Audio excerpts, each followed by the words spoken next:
이란 vs 이스라엘 2500년 우정의 배신. 가장 친했던 두 나라는 어떻게 지구상 최악의 원수가 되었나. 2026년 2월 테헤란의 하늘이 무너졌습니다. 미국과 이스라엘 전투기가 동시에 이란을 폭격하는 순간 저는 사실 이 두 나라의 아주 오래된 사진 한 장을 떠올렸습니다. 1970년대 팔라비 왕조 시절 이란에서 찍힌 사진입니다. 이스라엘 국적기 엘알 항공의 비행기가 테헤란 국제공항 활주로에 당당하게 내려앉는 장면이었죠. 이란이 이스라엘 직항 노선을 운영하던 시절 이 두 나라 사이엔 직항 비행기가 오갔고 미사일 기술까지 공유했습니다. 그런데 지금은요. 서로의 수도에 탄도 미사일을 퍼붓고 있습니다. 도대체 뭐가 어떻게 이렇게까지 꼬인 건지 오늘 처음부터 끝까지 낱낱이 파헤쳐 드리겠습니다. 이건 단순한 중동 분쟁이 아닙니다. 이것은 2500년에 걸쳐 쌓아온 우정이 어떻게 한순간에 파국으로 치달았는지에 대한 이야기입니다. 그리고 그 배경엔 종교도 있고 이념도 있고 체제 유지를 위한 냉혹한 정치 계산도 있습니다. 이 이야기를 끝까지 들으시면 왜 이란과 이스라엘이 지금 이 상황에 놓였는지 그리고 이 전쟁이 우리 삶에 어떤 파장을 미치는지 명확하게 보이실 겁니다. 자, 시작하겠습니다. 이야기는 무려 2500년 전으로 거슬러 올라갑니다. 2500년 전 이야기 키루스 대왕과 유대인의 해방. 기원전 597년 신바빌로니아 왕국의 황제 네부카드네자르 2세가 예루살렘을 함락시키고 유대인들을 바빌론으로 강제로 끌고 갑니다. 이른바 역사에서 말하는 바빌론 유수, 유대 민족이 포로로 끌려간 그 사건입니다. 유대인들은 수십 년을 이 이방 땅에서 노예처럼 살았습니다. 자신들의 성전은 파괴됐고 예루살렘은 잿더미가 됐습니다. 그런데 기원전 539년 운명이 뒤집어집니다. 페르시아 제국, 그러니까 지금의 이란 땅에서 키루스 대왕이 군대를 이끌고 바빌론을 정복합니다. 그리고 그가 처음으로 한 일이 무엇인지 아십니까? 바빌론에 억류되어 있던 유대인들을 전부 풀어준 겁니다. 그냥 풀어준 게 아니었습니다. 예루살렘으로 돌아가서 무너진 성전을 다시 지어라. 국고에서 건축 비용을 지원해 주겠다고 선언했습니다. 구약 성경 에즈라기에는 키루스 대왕의 칙령이 직접 기록되어 있을 정도입니다. 역사학자들이 확인한 고고학적 유물 키루스 실린더에도 이 내용이 고스란히 새겨져 있습니다. 바빌론 유수에서 해방된 유대인들이 기원전 537년경 예루살렘으로 귀환한 것은 사실로 확인된 역사입니다. 유대인들에게 페르시아, 즉 지금의 이란은 단순한 이웃 나라가 아니었습니다. 구원의 땅이었고 해방자의 나라였습니다. 키루스 대왕은 성경에서 이교도임에도 불구하고 기름 부음 받은 자, 즉 메시아에 준하는 표현으로 칭송받는 유일한 외국 왕입니다. 2500년 전에 새겨진 이 감사의 감정이 수천 년의 세월을 건너 현대까지 이어졌습니다. 그리고 실제로 20세기 중반까지만 해도 이란과 이스라엘은 그 오래된 우정을 현실 외교로 이어가고 있었습니다. 이게 두 번째 이야기입니다. 직항 비행기가 오가던 시절 팔라비 왕조와 이스라엘의 밀월. 1950년대 이란 팔라비 왕조의 모하마드 레자 샤, 즉 팔라비 2세는 강력한 세속화 정책을 밀어붙이고 있었습니다. 이란 사회를 유럽식 근대 국가로 탈바꿈시키려 했고 미국과의 관계를 공고히 했습니다. 그 연장선에서 이란은 이슬람 국가 중에서는 터키에 이어 두 번째로 이스라엘 국가를 공식 승인하고 외교 관계를 수립합니다. 테헤란 한복판에 이스라엘 대사관이 들어섰고 이스라엘 국적 항공사 엘알은 텔아비브와 테헤란 사이에 정기 직항 노선을 운영했습니다. 잠깐, 이 말이 얼마나 충격적인지 다시 한번 생각해 보십시오. 지금 서로 탄도 미사일을 쏘아대는 두 나라 사이에 민간 여객기가 정기적으로 오갔다는 얘기입니다. 군사 협력은 더욱 깊었습니다. 중동 전쟁이 벌어질 때마다 이란은 뒤에서 이스라엘을 도왔습니다. 이란은 이스라엘의 석유를 안정적으로 공급했고 이스라엘은 이란의 어뢰, 미사일, 탄도미사일 개발 기술을 넘겼습니다. 이스라엘 입장에서 이란은 아랍 연맹을 측면에서 견제해주는 전략적 동반자였고 이란 입장에서도 이스라엘은 냉전 구도 속에서 소련을 견제하는데 유용한 파트너였습니다. 심지어 이란에 살던 유대인 공동체, 흔히 페르시아 유대인이라 불리는 이들은 경제적으로도 사회적으로도 별다른 차별 없이 잘 살았습니다. 이란의 수천 년간 이어진 유대인 공동체는 이슬람 혁명 이전까지만 해도 약 8만에서 10만 명 규모로 이란 사회에 뿌리를 내리고 있었습니다. 미국, 이란, 이스라엘.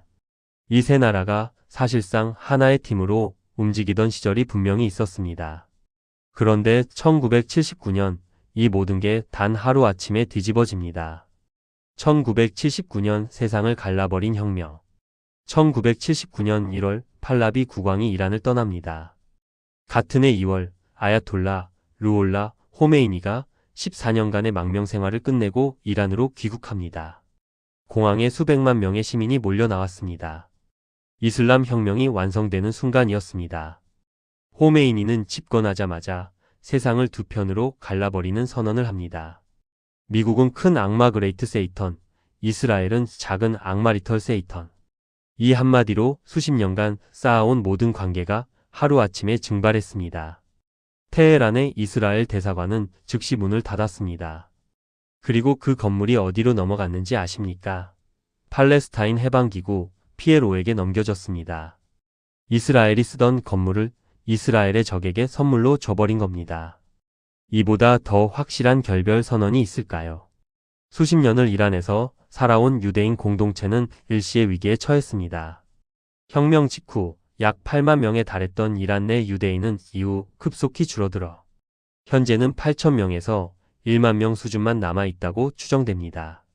역사는 여기서 소름 돋는 반전을 하나 준비해 놨습니다. 적의 무기를 받아 쓴 아이러니, 이란 이라크 전쟁과 이스라엘.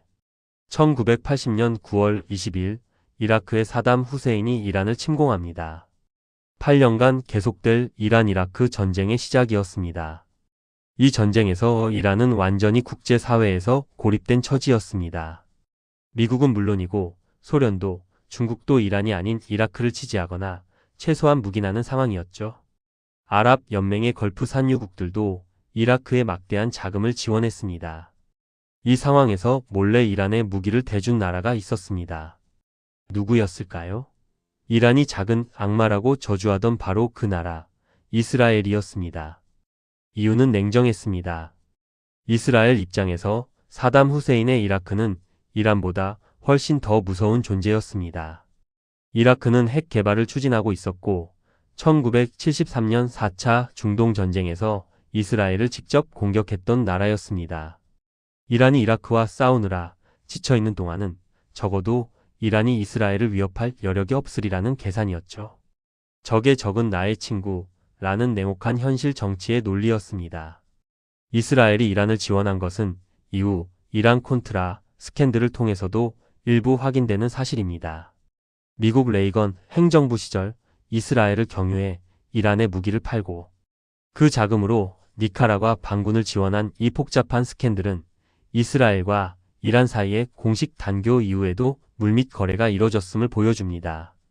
그리고 전쟁이 끝나자마자 이란은 이스라엘이 무기를 보내준 적 없다고 잡아댔습니다.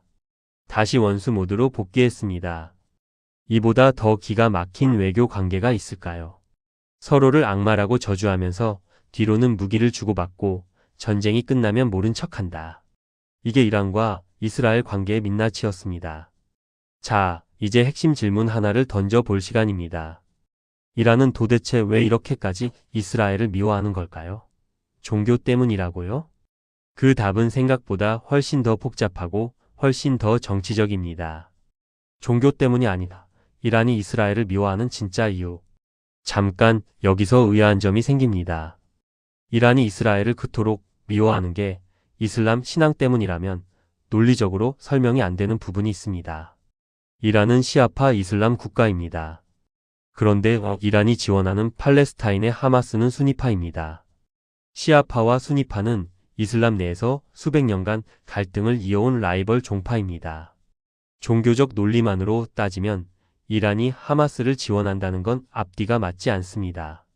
그런데 이란은 하마스의 돈과 무기를 댑니다. 왜일까요? 답은 종교가 아닌 정치에 있습니다. 이란 이슬람 공화국은 이슬람 성직자가 나라를 다스리는 신정체제입니다.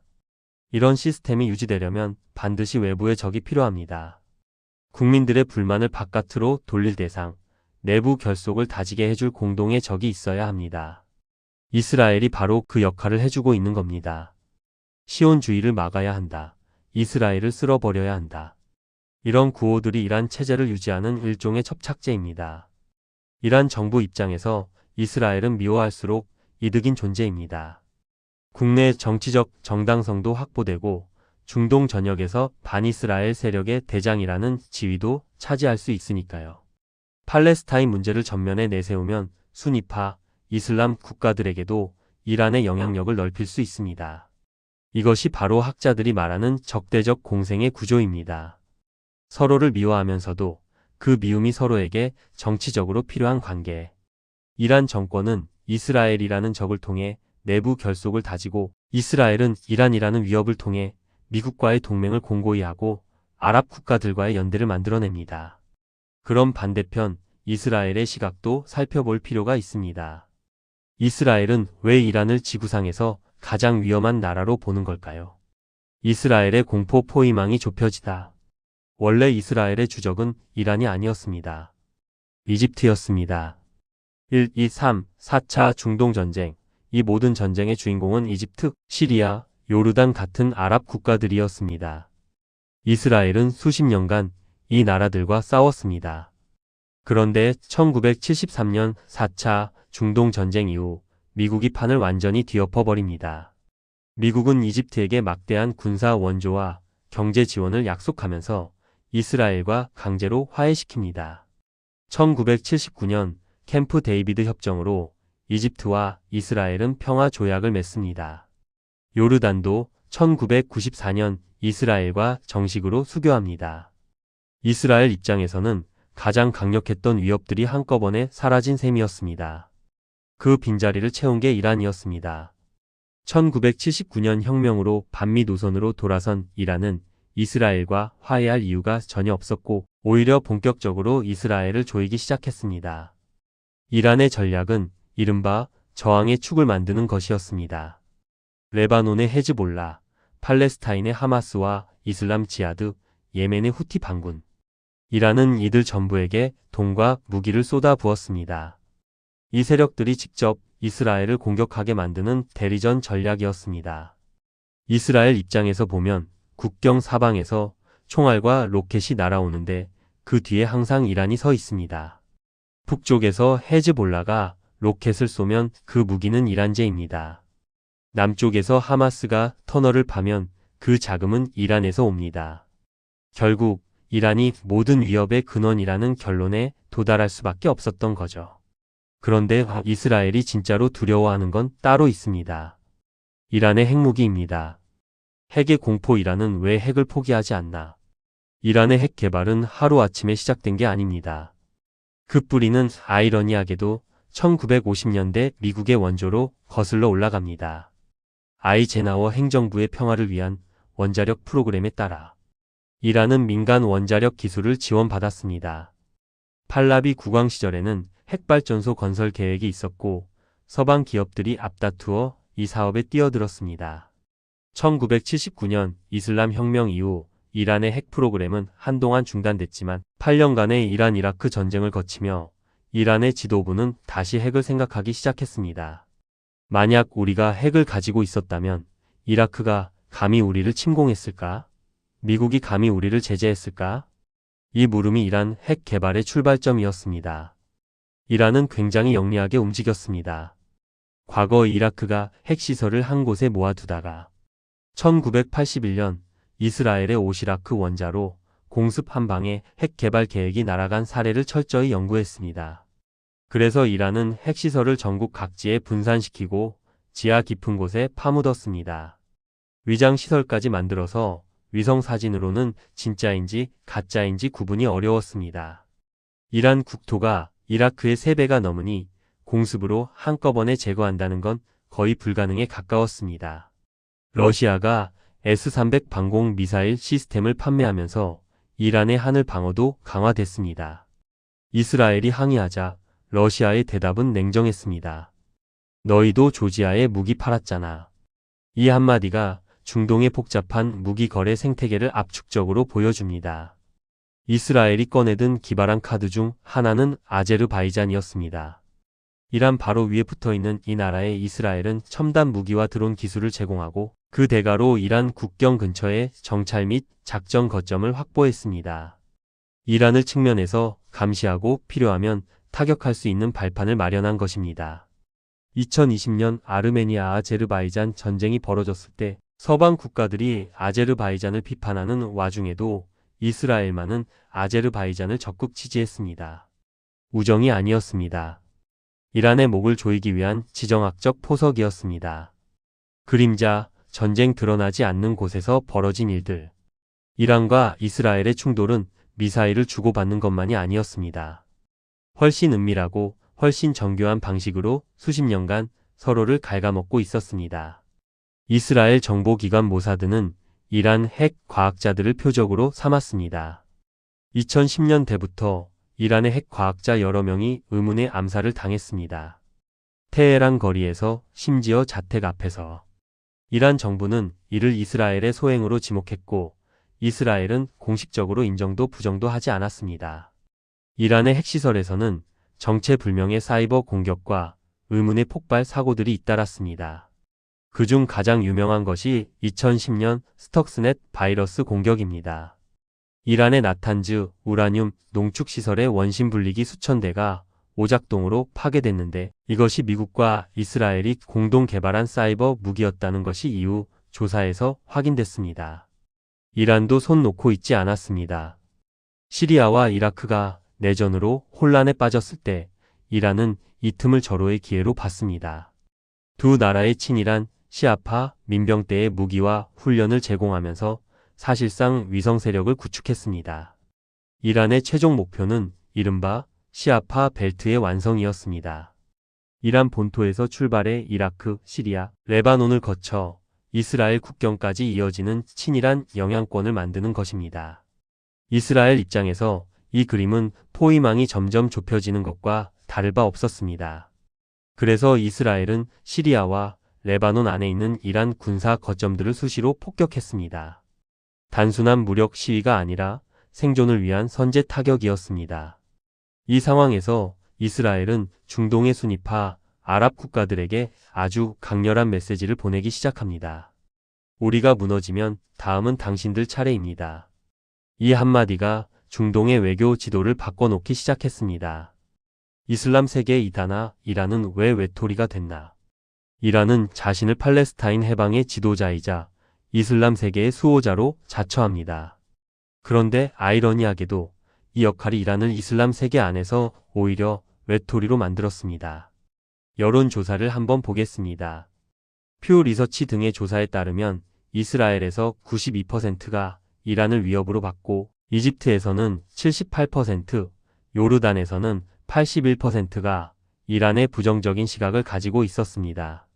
충격적인 건 일부 아랍 국가에서 미국에 대한 반감보다 이란에 대한 반감이 더 높게 나왔다는 점입니다. 왜 이슬람 국가들이 이란을 싫어할까요? 이유는 몇 가지가 있습니다. 첫째, 이란의 팽창주의 때문입니다. 이란이 이라크, 시리아, 레바논, 예멘의 시아파 민병대를 심고 영향력을 확대하는 것을 걸프 아랍 국가들은 자국에 대한 위협으로 봅니다. 사우디아라비아, 아랍에미리트, 바레인 등은 이란의 세력 확장을 직접적인 안보 위협으로 인식합니다. 둘째, 시아파 수니파 갈등입니다. 중동 대부분의 나라는 수니파가 다수입니다. 이란이 시아파 세력을 각국에 심으려 한다는 것은 이 나라들의 내부 안정을 흔드는 시도로 받아들여집니다.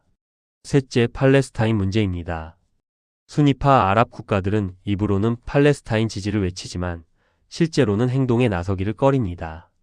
역사적으로 팔레스타인 땅의 일부는 이집트, 요르단 등이 원래 자국 영토라고 주장했던 지역이고 팔레스타인이 완전히 독립하면 자국 내 소수 민족 문제까지 건드릴 수 있다는 우려가 있습니다. 이란은 이 틈새를 파고들었습니다. 다른 아랍 국가들의 눈치를 볼 필요 없이 하마스의 직접 돈과 무기를 대주면서 중동의 유일한 반이스라엘 후원국이라는 타이틀을 독점한 겁니다. 그러나 이것이 이란의 고립을 심화시키는 결과도 가져왔습니다. 그 결과 과거에는 절대 불가능하다고 여겨졌던 일이 현실이 됩니다. 순위파 아랍 국가들이 이스라엘과 손을 잡기 시작한 것입니다. 아브라함 협정 중동의 적과 아군이 뒤집어지다. 2020년 9월 백악관 잔디밭에서 역사적인 악수가 이루어집니다. 이스라엘과 아랍에미리트, 바레인이 정식으로 수교하는 아브라함 협정에 서명한 것입니다. 이어서 수단, 모로코도 이스라엘과 관계 정상화에 나섭니다. 표면적인 이유는 여러 가지였지만 이 모든 합의 뒤에 자리한 공통분모는 하나였습니다. 이란에 대한 공포. 사우디아라비아를 비롯한 걸프 왕정 국가들은 이란의 팽창을 자신들의 생존에 대한 위협으로 느꼈습니다. 이스라엘은 이란을 막는 방패 역할을 자처하면서 그들이 절대 손 내밀지 않을 것 같았던 아랍 국가들과 전략적 연대를 구축했습니다. 이스라엘은 나아가 튀르키예, 아제르바이잔 같은 세속주의 이슬람 국가들과도 관계를 유지하거나 강화했습니다. 중동의 적과 아군 구도가 완전히 재편된 겁니다. 예전에는 아랍 국가 vs 이스라엘이었다면 이제는 이란 vs 이스라엘 순위파 아랍 국가들이라는 새로운 구도가 만들어졌습니다. 이란은 이 변화를 좌시할 수 없었습니다. 2023년 10월 7일 하마스가 이스라엘을 기습 공격합니다. 가자 지구에서 이스라엘 민간인을 학살하고 약 250명을 인질로 잡은 이 사건은 중동을 다시 한번 전쟁으로 몰아넣었습니다. 이란이 하마스의 이 공격을 직접 명령했는지에 대해서는 이란 당국은 부인했고 실제로 그 여부는 아직도 논쟁 중입니다. 하지만 하마스가 오랜 시간 이란의 지원으로 유지돼 온 세력이라는 것은 부정할 수 없는 사실입니다. 2023년에서 2025년 직접 충돌의 시대. 가자 전쟁이 시작되면서 이란이 키운 무장 세력들도 하나씩 움직이기 시작했습니다. 레바논의 헤즈볼라는 이스라엘 북부를 향해 로켓을 퍼부었고 예멘의 후티 반군은 홍해에서 선박들을 공격하며 국제 해운을 교란했습니다. 이스라엘은 가자에서 하마스를 공격하는 동시에 시리아와 이라크의 이란 혁명수비대 거점들을 폭격하기 시작했습니다. 2024년 4월 이스라엘은 시리아 다마스쿠스 주재 이란 영사관을 미사일로 공격합니다. 외교 공간 건물을 직접 타격한 전례 없는 행동이었습니다. 이란의 혁명수비대 고위 지휘관 7명을 포함해 16명이 사망했습니다. 이란은 결국 직접 보복에 나섰습니다. 2024년 4월 14일 이란은 이스라엘 본토를 향해 드론과 탄도, 미사일 300발 이상을 발사하는 진실의 약속 작전을 펼쳤습니다. 이란이 역사상 처음으로 이스라엘을 직접 공격한 사건이었습니다. 미국, 영국, 요르단 등의 도움으로 대부분의 미사일이 요격됐고 피해는 제한적이었지만 그 상징적 의미는 엄청났습니다. 이후 양국은 2024년 내내 크고 작은 공습을 주고받았습니다. 이스라엘은 10월에 이란의 방공 레이더 시설과 군사 기지를 공격하는 보복 작전을 펼쳤습니다. 70년 넘게 대리전으로만 싸우던 두 나라가 이제 직접 총구를 겨누기 시작한 것입니다. 그리고 2025년 6월 13일 이스라엘이 이란 본토에 대한 전면 공격을 단행합니다. 2025년 6월 작전명 일어서는 사자. 작전명 일어서는 사자. 이스라엘 전투기 수십 대가 이란 영공을 가르며 핵시설과 군사기지를 타격했습니다. 이란 전역의 핵시설이 폭격을 받았습니다. 이스파한의 우라늄 농축시설, 나탄지의 원심 분리기 공장이 파괴됐습니다. 혁명수비대 최고사령관, 군 참모총장, 핵 과학자들이 동시에 사망했습니다. 이란 방공망은 초토화됐습니다. 이란은 탄도 미사일 550여 발과 드론 1000여 대로 맞보복했습니다. 이스라엘의 텔아비브 외곽, 군사 기지들이 타격을 받았습니다. 하지만 이스라엘의 방공 시스템 아이언돔과 에로우, 그리고 미군의 지원으로 대부분의 공격이 격추됐습니다. 피해는 이란 쪽이 압도적으로 컸습니다. 10일 만에 휴전이 성립됐습니다. 누가 봐도 이란의 전략적 패배였습니다. 핵시설이 파괴됐고 군수 내부가 전멸에 가까운 피해를 입었으며 수십 년간 공들여 구축한 방공망이 뚫렸습니다. 하지만 끝이 아니었습니다. 오히려 이 패배가 다음 폭풍의 씨앗이 됐습니다. 이란 내부 붕괴 경제 파탄과 반정부 시위. 2025년 말 이란의 경제가 완전히 무너져 내렸습니다. 전쟁으로 인한 직접 피해에 수십 년간 누적된 서방의 경제 제재가 겹쳤습니다. 이란 화폐 리알의 가치가 바닥을 쳤습니다. 물가가 폭등했습니다. 청년 실업률은 치솟았고 기본 생필품도 구하기 어려운 상황이 됐습니다. 참을 만큼 참았던 이란 국민들이 거리로 나왔습니다. 전국 100개 이상의 도시에서 반정부 시위가 터졌습니다. 1979년 이슬람 혁명 이후 최대 규모였습니다. 독재자의 죽음을 성직자들은 물러가라. 이런 구호가 테헤란 거리에 울려 퍼졌습니다. 이란 정부는 총으로 시위대를 진압했고 수천 명이 목숨을 잃었습니다. 트럼프 대통령은 이란 시위대를 지지하겠다고 선언했고 미국 항공모함 2척을 페르시아만으로 보냈습니다. 미국 재무장관은 훗날 이란의 경제 붕괴를 의도적으로 유도했다고까지 인정하기도 했습니다. 이란의 달러 부족 상황을 인위적으로 만들었다는 것이었습니다. 그리고 2026년 2월 28일 최종 폭발이 일어납니다. 2026년 2월 작전명 서사적 분노. 이스라엘과 미국이 합동으로 이란을 다시 때렸습니다. 이스라엘의 포효하는 사자 작전, 미국의 서사적 분노 작전. 이번에는 핵시설만이 아니었습니다. 이란 지도부와 군사령관들을 직접 겨냥하는 참수 작전에 가까웠습니다. 정권 교체를 염두에 둔 공격이었습니다. 이란은 미쳐 날뛰듯이 보복했습니다. 이스라엘뿐만 아니라 미군이 주둔한 바레인, 쿠웨이트, 카타르 기지까지 미사일을 퍼부었습니다. 아랍에미리트까지 드론과 미사일 공격을 받았습니다. 단순한 두 나라의 싸움이 아니라 중동 전체가 전쟁터로 변한 것입니다. 이란은 호르무즈 해협 봉쇄까지 위협했습니다. 이 해협을 통해 전 세계 석유 물동량의 20% 이상이 지나갑니다. 이 해협이 막히면 한국을 포함한 전 세계 석유 수입국들의 직격탄이 날아옵니다. 유가가 배럴당 100달러에서 120달러를 넘길 수 있다는 전망이 잇따랐고 세계 경제는 흔들리기 시작했습니다. 2500년 전에 서로의 은인이었던 두 나라가 이제 서로의 수도에 미사일을 날리는 원수가 된 것입니다. 왜 이 전쟁은 끝나지 않을까? 구조적인 이유. 이 싸움이 쉽게 끝나지 않는 데는 구조적인 이유가 있습니다. 첫째, 이란 정권에게 이스라엘은 없어서는 안 될 적입니다. 앞서 말씀드린 것처럼 이란의 신정체제는 외부의 적이 있어요. 내부 결속이 가능합니다. 이스라엘이라는 적이 사라지면 국민들의 눈이 이란 정부 자체로 향하게 됩니다. 경제 파탄, 청년 실업, 종교적 억압에 대한 분노가 고스란히 정권을 향할 것입니다. 둘째, 이스라엘에게 이란의 핵 위협은 실존적 문제입니다. 이란의 최고 지도자 하메네이는 공개적으로 이스라엘이 암덩이라고 표현하며 소멸시키겠다고 선언해 왔습니다. 인구 900만 명의 국토도 작은 이스라엘 입장에서 핵을 가진 이란은 말 그대로 국가 소멸의 위협입니다.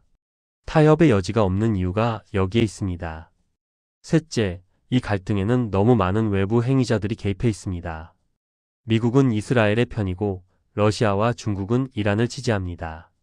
사우디아라비아와 걸프 국가들은 이란의 반감을 가지면서도 지역 안정을 원합니다.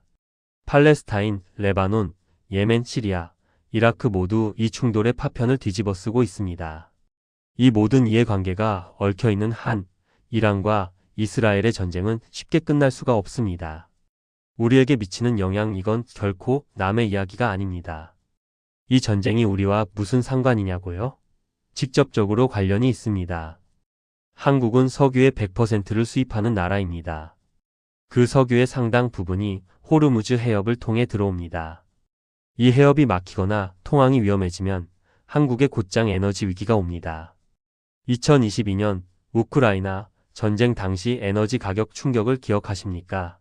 그것의 몇 배가 될 수 있습니다. 유가가 오르면 물가가 오릅니다. 물가가 오르면 금리가 오릅니다. 금리가 오르면 대출 이자가 오르고 부동산 시장이 흔들립니다. 한국 경제의 성장률이 떨어집니다. 수출 기업들의 운송 비용이 높아집니다. 이 전쟁은 저 먼 중동의 이야기가 아닙니다. 달러 패권의 변화도 주목해야 합니다. 이란은 오래전부터 석유 결제에 달러 외의 통화를 사용하려는 시도를 해왔습니다. 러시아, 중국과의 협력을 통해 달러 결제 시스템을 우회하려 하고 있습니다. 이것이 성공한다면 달러의 위상이 흔들리고 달러로 예금하고 달러 자산에 투자한 우리 자산의 가치도 영향을 받습니다. 한국의 안보 측면에서도 중요합니다. 미국이 중동에서 점점 더 많은 전력을 소모할수록 동아시아에 집중할 여력이 줄어듭니다. 한국의 안보 우산에도 영향을 줄 수 있는 변수입니다. 마무리 2500년의 역설. 지금까지 2500년에 걸친 이란과 이스라엘의 관계를 살펴봤습니다. 기원전 539년 키루스 대왕은 유대인들을 해방시켜 주었습니다.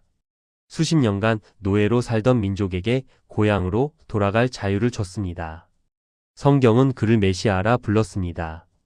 1970년대 이란 국적 항공기가 이스라엘 영공을 날았고 두 나라의 미사일 기술자들이 같은 테이블에서 일했습니다. 이란 석유가 이스라엘 선박에 실렸고 이스라엘 무기가 이란 군인들의 손에 쥐어졌습니다. 그리고 2026년 지금 두 나라는 서로의 수도에 미사일을 날리고 있습니다. 이 역설이 우리에게 가르쳐 주는 것이 있습니다. 국제 관계에서 영원한 적도, 영원한 친구도 없다는 것. 그리고 종교적 이념과 실제 정치 행동 사이에는 언제나 거대한 간극이 존재한다는 것. 이란과 이스라엘의 갈등은 단순히 두 나라의 문제가 아닙니다. 이것은 중동 전체의 지도를 바꾸고 있고 세계 에너지 시장을 뒤흔들고 있으며 달러 패권의 미래에도 영향을 미칩니다. 그리고 그 파장이 지금 이 순간 여러분의 일상으로 밀려들고 있습니다. 2026년 현재 이 전쟁은 끝나지 않았습니다. 오히려 더 커지고 있습니다.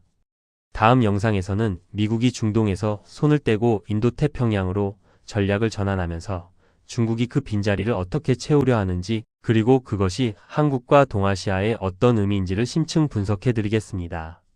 소름 돋는 지정학 이야기 계속됩니다. 오늘 영상이 도움이 되셨다면 구독과 좋아요, 알림 설정 부탁드립니다. 이 복잡한 세상을 이해하는 힘, 그게 결국 여러분의 자산을 지키는 힘입니다. 감사합니다.